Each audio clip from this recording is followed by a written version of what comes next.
주영석 기자의 뉴스 속으로. 뉴스 속으로는 예방과 치료의학도 최고, 리퍼도 최고, 시니어 어르신들에게 서울메디칼그룹이 최고, 서울메디칼그룹 제공입니다. 남태평양 호주 인근에 있는 작은 섬나라 파푸아뉴기니가 이 세계 정세를 좌우할 수 있는 예상치 못한 핵심 국가로 떠오르면서 최근 핫 이슈가 되고 있는 모습입니다.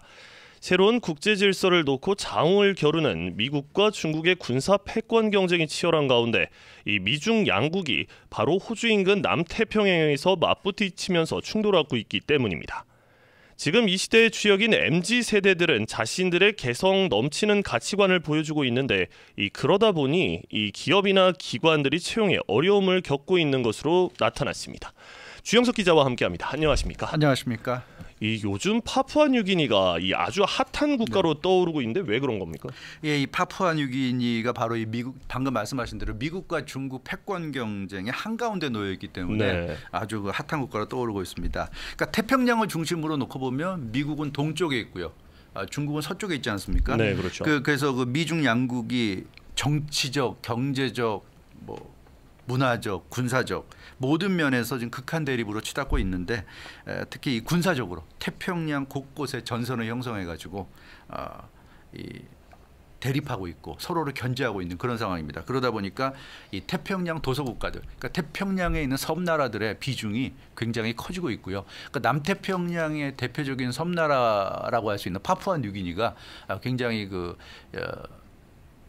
군사적으로 세계 군사적으로 중요한 좀 위치에 오르고 있습니다. 예. 네. 아마 대부분의 한인분들은 파푸아뉴기니를 잘 아실 텐데요. 하지만 위치가 정확히 어디에 있나 이거는 또 모르시는 분들이 많으실 듯합니다. 네. 어디에 위치해 있나요? 예, 파푸아뉴기니는 호주 북쪽에 위치해 있는 섬나라입니다.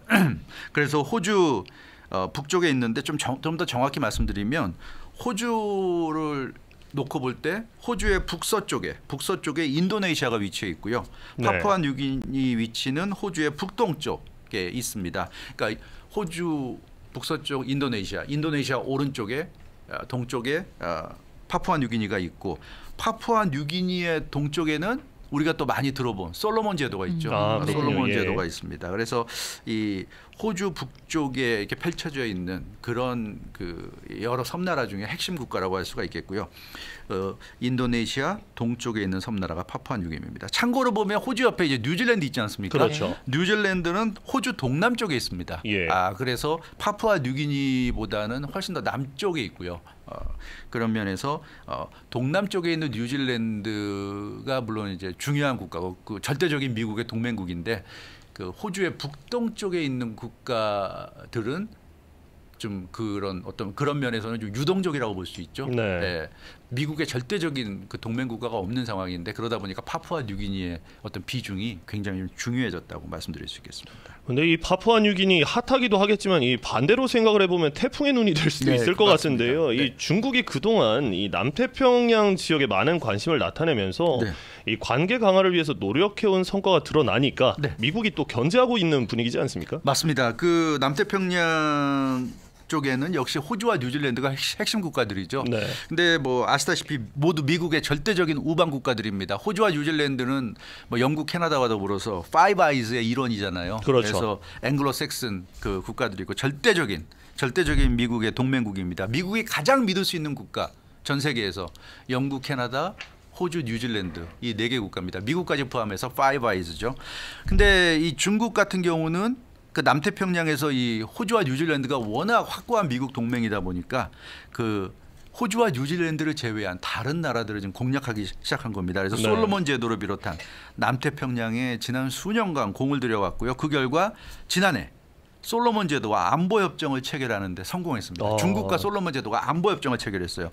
말씀드린 대로 호주의 북동쪽에 파푸아뉴기니가 있고 파푸아뉴기니보다 좀 더 동쪽에 바로 옆에 솔로몬 제도가 있어요. 근데 그 솔로몬 제도와 중국이 군사협정을 맺었기 때문에 안보협정을 맺었기 때문에 호주 북동쪽에서 호주를 코앞에 바라보는 곳에 이제 중국의 영향이 미치게 됐다는 점에서 굉장히 지금 그 미국은 이 사실을 주목하고 있고 그래서 파푸아뉴기니 그 옆에 있는 국가 파푸아뉴기니가 굉장히 더 중요해졌다고 말씀드릴 수 있겠습니다. 네, 그러다 보니까 미국의 입장에서는 중국의 남태평양 진출에 굉장히 심각한 위기 의식을 가질 그렇죠. 수밖에 없겠는데요. 맞습니다. 그러니까 안보 협정이라고 그러니까 무슨 뭐 협정 하나 맺었나 이렇게 생각할 수 있는데 예. 이 안보 협정의 의미가 뭐냐면 중국의 군함이라든가 전투기들이 이 바로 이 솔로몬 제도로 갈 수 있다는 얘기입니다. 그렇죠. 네. 호주 바로 앞까지 이제 중국이 자신들의 군사력을 가지고 군사 행동을 할 수 있게 됐다는 얘기입니다. 그래서 미국이 과거에는 이 남태평양 쪽하고 인도양까지 묶어가지고 자신들의 호수라고 불렀어요. 과거 인도 남태평양 지역을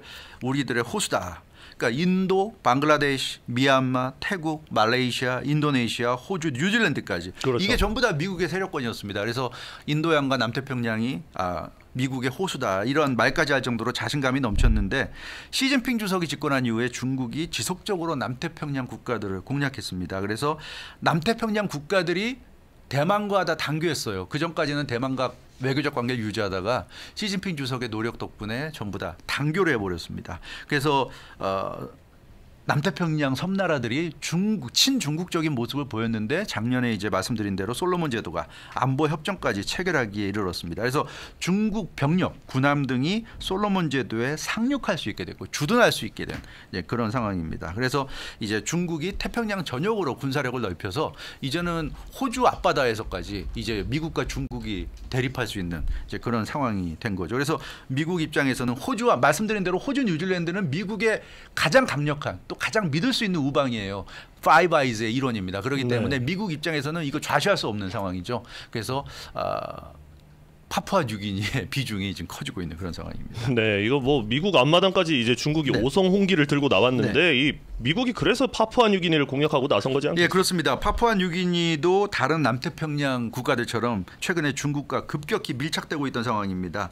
그래서 미국 입장에서는 물론 남태평양에서 가장 중요한 국가는 호주와 뉴질랜드인데 그렇다고 해서 호주와 뉴질랜드만 끼고 다른 섬나라들을 다 내버려두면 죄다 중국과 친해져서 중국이 다 섬나라마다 협정을 맺어가지고 자기네 군함 보내고 뭐 이런 게 되면 곤란하잖아요. 그렇기 때문에 이 파푸아뉴기니와 부랴부랴 협정을 맺었습니다. 그래서 이번 주 월요일이었죠. 지난 20일 미국이 파푸아뉴기니와 새로운 방위협정을 체결했는데 네. 토니 블링컨 국무부 장관이 파푸아뉴기니를 직접 방문해서 협정에 서명했습니다. 그리고 미국은 파푸아뉴기니에 4,500만 달러를 지원하기로 했어요. 그 지원하면서 파푸아뉴기니의 공항 항구 활용 권리를 얻어냈습니다. 그래서 미국이 파푸아뉴기니와 협정을 맺어서 이제 중국을 이제 견제하는 그런 상황인데요. 또 위성 보안 시스템을 가지고 파푸아뉴기니 일대 해역을 감시할 수 있게 됐습니다. 그래서 중국이 솔로몬 제도와 이제 방위 협정을 맺어서 혹시라도 중국이 군함을 이끌고 솔로몬 제도에 군사를 보내면 바로 알 수 있도록 그렇게 조치를 했습니다.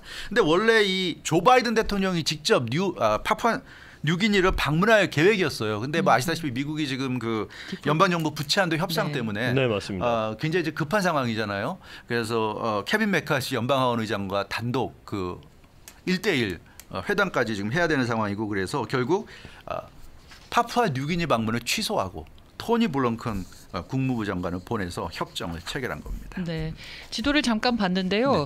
호주의 북서쪽에 있다 그래서 북동쪽. 네, 북동쪽에 있다 그래서 인도네시아하고 호주와의 거리만큼 떨어져 있나 봤더니 바로 코앞이네요. 네, 바로 그렇죠. 앞마당입니다. 바로 네. 앞마당입니다. 그렇습니다. 자, 그런데 파푸아뉴기니 정부가 미국하고 방위 협정을 체결했는데 네. 파푸아뉴기니의 시민들의 반응은 그다지 좋지 않다면서요. 좋지 않죠. 네. 파푸아뉴기니 이제 정부가 미국 정부와 이제 협정을 체결한 건데 네. 조 바이든 대통령이 직접 방문하기로 했다고 말씀드렸잖아요. 네. 근데 이제 국내 사정 때문에 그 연방 정부 셧다운 위기 때문에 협상을 해야 되니까 가질 못하고 토니 블링컨 국무부 장관을 보냈는데 파푸아뉴기니는 사실 미국 대통령이 직접 온다니까 기대가 컸습니다. 그래서 네. 조 바이든 대통령 도착 예정일을 임시 공휴일로 지정할 만큼 와, 굉장히 대단한데요. 기대를 했어요. 근데 뭐 어쩔 수 없다고는 하지만 방문이 취소되니까 굉장히 실망한 것으로 느껴졌고 토니 블링컨 국무부 장관이 온 것에 대해서 굉장히 냉담한 반응을 보였습니다. 그 국무부 장관도 상당히 높은 사람인 건 사실이지만 파푸아뉴기니 국민들이 느낄 때는 그러니까 자신들이 무시당했다는 그런 딱 기분이 드는 거죠. 사실 대통령하고 예, 갭 차이가 있죠. 네. 뭐 보통령도 아니고. 그렇죠. 네. 그래서 이번에 그 하로르빌 파푸아뉴기니 대학 교수, 파푸아뉴기니의 이제 대표적인 지식인 중에 한 분인데 이분이 미국 공영 라디오 방송 NPR과 인터뷰했는데 지금 파푸아뉴기니 분위기를 전했습니다. 뭐라고 그랬냐면 시진핑 주석은 파푸아뉴기니를 직접 방문했다. 방문했는데 네. 조 바이든 대통령은 직접 온다고 했다가 결국 캔슬하고 자기 밑에 사람을 보냈다. 그래서 이 파푸아뉴기니 시민들이 느끼는 감정이 그런 면에서 미국에 대해서는 좋을 수가 없다 이런 얘기를 했고요.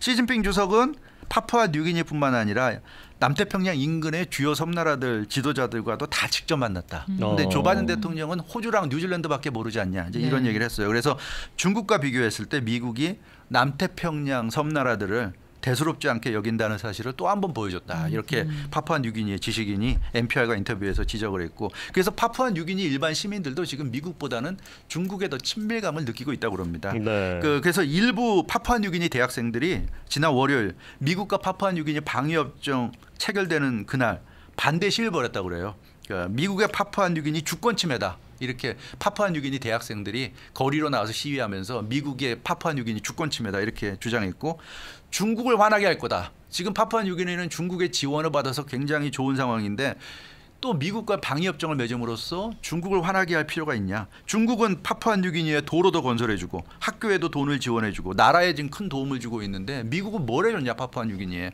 아무것도 해준 거 없고 꼴랑 뭐 꼴랑이라 그러지만 4,500만 달러 준다는 그걸로 좀 때우려 하는데 미국은 파푸아뉴기니를 돕지 않고 있다. 자기들이 필요하니까 부랴부랴 방위협정을 맺었을 뿐이다. 그래서 이렇게 대학생들까지 지금 거리로 시위를 나올 정도니까 분위기는 좀 안 좋은 것 같아요. 그래서 협정을 맺긴 했지만 그 미국이 파푸아뉴기니를 과연 군사적으로 활용을 제대로 할 수 있을지 좀 더 파푸아뉴기니 사람들의 마음을 얻는 그런 어떤 노력을 좀 해야 되지 않을까 싶습니다. 제가 보니까 벌써 마음은 뜬 것 같으네요. 네. 이제 다음은 이제 파푸아뉴기니만큼 핫한 단어입니다. 네. 예, 이른바 MZ 세대 관련 소식인데 이 독일에서 아주 재밌는 뉴스가 나왔네요. 그렇죠. 독일의 연방 정보부가 있어요. BND죠. BND 독일 첩보기관인데 신규 채용을 하고 있다고 그럽니다. 근데 이제 아무래도 젊은 사람들 위주로 좀 뽑으려고 하는데 잘 안 된다고 그래요. 예.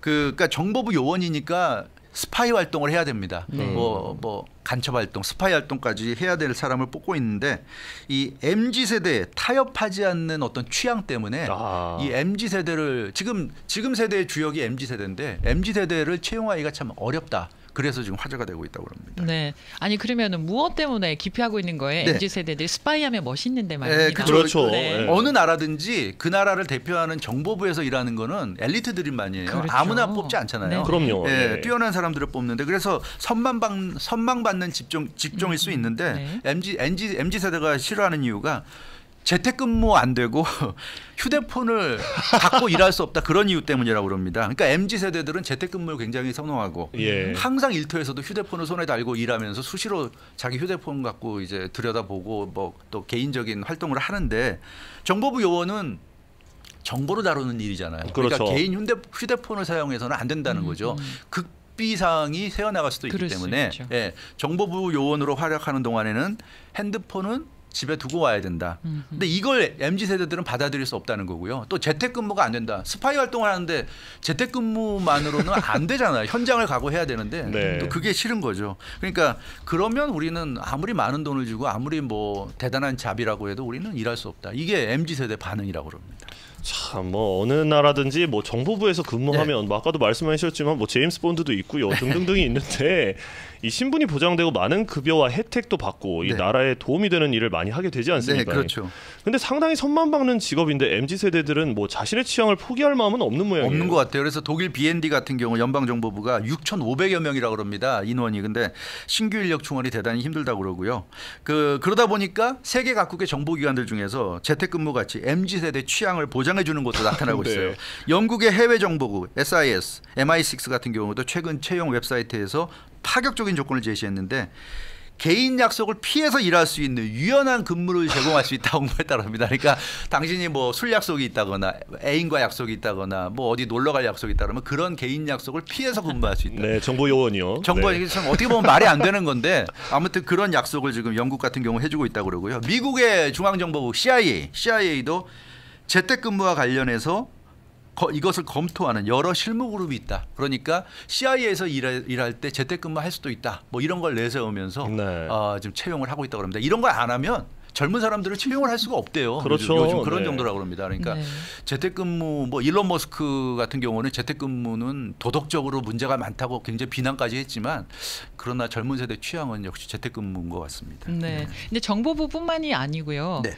시대도 달라지고 사람들의 생각도 달라지고 있단 말입니다. 네, 맞아요. 그래서 정보부뿐만 아니라 다른 맞아요. 각 분야에서도 좀 뭔가 보완을 해야 할 필요가 있지 않을까 싶습니다. 지금은 예로 이제 정보부를 드렸지만 네. 정보부 그 국가기관뿐만 아니라 예. 일반 사기업이라든가 예. 뭐 비영리 단체도 마찬가지고요. 모든 잡이 비슷합니다. 그러니까 MZ 세대들은 자기들의 그러니까 돈을 벌기 위해서 일을 하는 거지만 어느 정도 자기들 취향이 만족이 돼야 된다는 거죠. 네. 그러니까 예전은 다르죠. 예전은 일이 힘들어도 어떤 그 사회적인 기여라든가 자기의 어떤 자아 실현이라든가 우리가 어릴 때는 그런 것을 가지고 좀 일은 힘들어도 잡을 잡고 그랬는데 MZ 세대는 다른 거죠. 자아 실현도 중요하겠지만 그러나 자기가 선호하는 취향을 네. 존중받아야 되겠다. 그래서 예전처럼 일방적으로 강요하거나 요구해서는 MZ 세대가 잘 따라오지도 않고요. 아예 잡지도 않는 그런 상황이죠. 특히 또 이럴 수가 있는 게 요즘 스타트업들이 많이 생겨나잖아요. 그렇죠. 그러니까 이제 뭐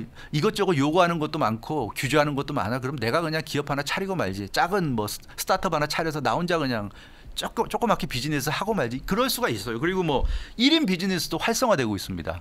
그렇기 때문에 굉장히 요즘은 그 기업에 얽매이지 않는다. 직장에 얽매이지 않는다.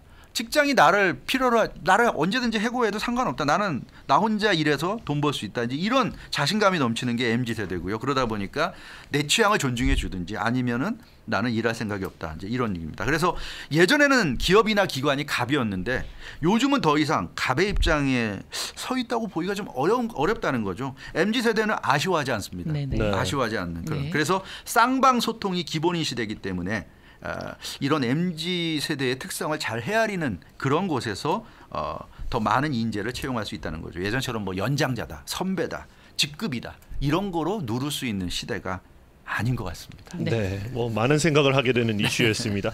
네, 주영석 기자였습니다. 뉴스 속으로는 예방과 치료의학도 최고, 리퍼도 최고, 서울 메디칼 그룹 제공이었습니다.